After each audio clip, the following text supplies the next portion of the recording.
Hello বন্ধুরা, আমার একটা ছোট্ট ব্লগে তোমাদের সকলকে জানাচ্ছি অনেক অনেক স্বাগত। তো গত বুধবারে চলে গেছিলাম প্রচণ্ড গরম মাথায় নিয়ে তোজোকে ভ্যাকসিন দিতে, কারণ বুধবার ছিল গুগলের ছুটি আর তোজোর হয়ে গেছিলো 5 বছর কমপ্লিট। তো আমি ওর অনেক বন্ধুদের কাছ থেকেই শুনলাম যে এই ইঞ্জেকশনটা দিলে একটুখানি জ্বর আসছে, ব্যথা হচ্ছে, আর আমার ছোটোবেলার কথাও মা বলছিলেন যে হ্যাঁ জ্বর আসে। তো সেই কারণেই আমি চিন্তা করলাম যে ওকে সামার ভ্যাকেশনের মধ্যেই দিয়ে দিই, তাহলে কি হবে, অন্তত একটু রেস্ট পাবে।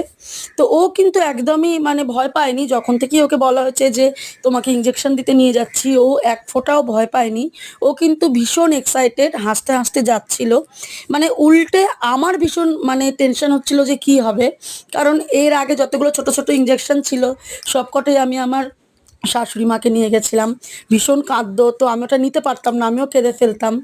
তো যাই হোক, দেখো আমাদের বাড়ির সামনেই একদম যে তোমার সরকারি যে সেন্টারগুলো হয় সেটা একদমই বাড়ির সামনে। তো সেখানেও অনেক ছোট থেকে ইঞ্জেকশন দিচ্ছে, ওখানে সবাই ওকে চেনে, সবাই অবাক যে ওর 5 বছর হয়ে গেছে। তো যাই হোক, তো টাইম তো ফ্লাইজ আর কি, যাই হোক।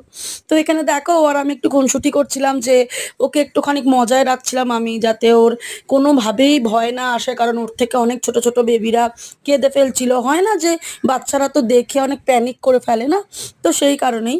তো ঠাকুরের কৃপায় কিন্তু আমার ছেলে এতটুকুও কাঁদেনি, কিচ্ছু করেনি, খুব সাহসে মানে ইঞ্জেকশনটা নিয়েছে, সেই জন্য ওকে কিন্তু সবাই খুব মানে গুড বয় বলছিল। টেনশন গেল একটা, কিন্তু হলে কী হবে, ওর জ্বরও এসেছিলো, শরীরটা ভীষণ খারাপ করেছিল। তো সেটা একটু টেনশনের বিষয়, বাট এখন সব ঠিক আছে।